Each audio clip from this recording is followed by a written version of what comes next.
আমরা মুসলিম গ্রামে চলে এসেছি। সুবহানাল্লাহ। এই গ্রামটা 200 বছরের উপরে মুসলমানরা বসবাস করে এবং এখানে সবকিছুই খাবার হালাল, সবকিছুই হালাল তারা বলে দিচ্ছে।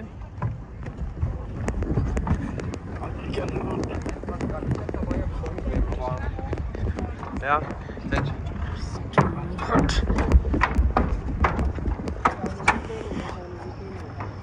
Very hot, bro. Very hot, bro. Very hot, bro. Very hot, very hot.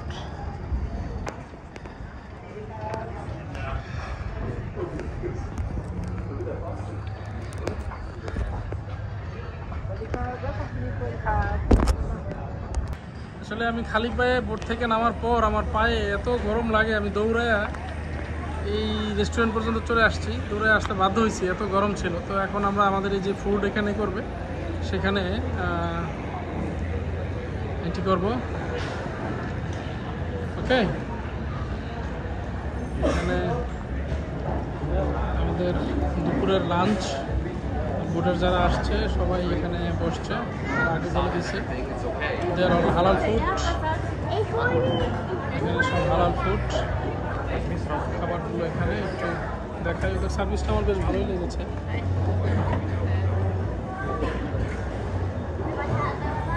বেশ ভালো ছিল খাবারগুলো।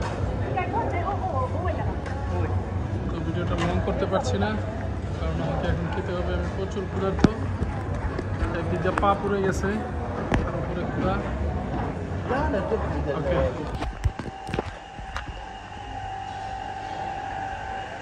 মুসলিম দ্বীপ, মুসলিম আইল্যান্ড, এর ভেতরের কিছু অংশ market. Camera as well, you've been fine.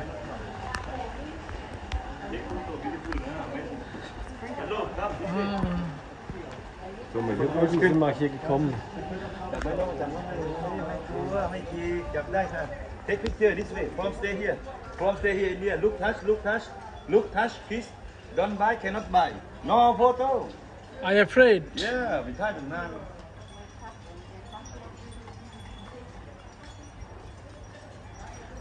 বলছে ফটো নিতে না, কিন্তু গিয়ে কাছে উঠালে ঠিকই ফটো নিতে দিবে। তো আমার সময় কম আমাদের হাতে, একটু ঘুরি, যতটুকু পারি ভিডিও করি।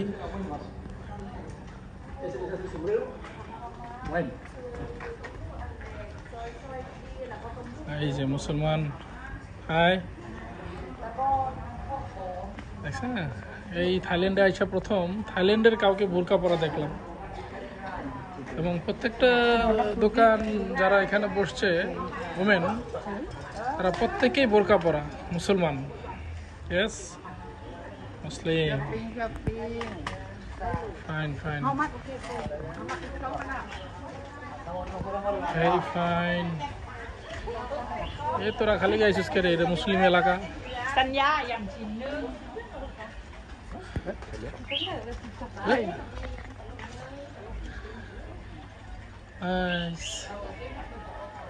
খুবই সুন্দর সুন্দর কিছু জিনিস রয়েছে এখানে। পুরোটা মার্কেটই পানির উপরে এবং পুরো মার্কেটের ভিতরে তাদের গ্রাম, ভিলেজ। ভিতর পর্যন্ত যাওয়ার সময় হবে না, আর মাত্র 10 মিনিট সময় আছে বোটে ওঠার। এতগুলো আইল্যান্ড একসাথে ভিজিট করা যায় না। অ্যাকচুয়ালি 6-7টা আইল্যান্ড যখন একসাথে হয় তখন এই আধা ঘন্টা, 10 মিনিট, 20 মিনিট, তাও এখানে একটু বেশি দিচ্ছে। লাঞ্চ করছি আমরা, এই জন্য লাঞ্চের কারণে এখানে একটু সময় বেশি পাওয়া গেছে। Hello, mà shopping me one more thì mà đừng. মুসলিম, এটার প্রতি বেশ একটা আগ্রহ তৈরি হয়েছে আমার। কেননা থাইল্যান্ডে এসে প্রথমেই আমি এই গ্রামটার কথা শুনেছিলাম যে এটা একটা সম্পূর্ণ মুসলমান গ্রাম, মুসলিম গ্রাম। গ্রামের 95% মানুষ মুসলমান। তারা এই দ্বীপের মাঝখানে, এই বিষয়টা বড় অদ্ভুত, বড় আশ্চর্য করেছে আমাকে যে এত মুসলমান এক দ্বীপের মাঝখানে কীভাবে। পরে জানতে পারলাম যে 200 বছর যাবত এরা, 200 বছরের বেশি এখানে বসবাস করছে এবং মুসলিম সম্প্রদায়ের লোকজনই, মানে আমাদের মুসলমান যারা আছে তারা এখানে বসবাস করছে। একবার ভাবা যায় যে আমরা কত টাকা খরচ করে এই দ্বীপ দেখতে আসি, আর ওরা এই সুন্দর দরজায় বসে বসে ওদের এই যে তার বাড়িঘর, এই ভাঙার চেয়ারে বসে বসে ওরা এই লাখ টাকার দ্বীপ এনজয় করে, কোটি টাকার। আসলে টাকায় মূল্যায়ন হবে না। এই ধরনের ভিউগুলো সত্যিই অসাধারণ, মনোমুগ্ধকর। এই ভিউ, এই হচ্ছে একজনের বাড়ি। এটা দিস ইজ নট হোটেল, এটা কারো বাড়ি, সামনে এসে দোকান করে, আর এই পিছনে তার ভিউ। ভাবা যায় কি অদ্ভুত, কি অসাধারণ। কারোর জন্য দৈনিক রুটিন ওয়ার্ক দেখতে দেখতে না দেখা ভালো লাগা শেষ, আর কারোর জন্য সেই দূর দূরান্ত থেকে, ইউরোপ আমেরিকা থেকে লোকজন এখানে আসছে। বাংলাদেশ তো খুব বেশি দূরে না, আমরা কাছ থেকেই আসছি। Oh my God, this is so beautiful, amazing.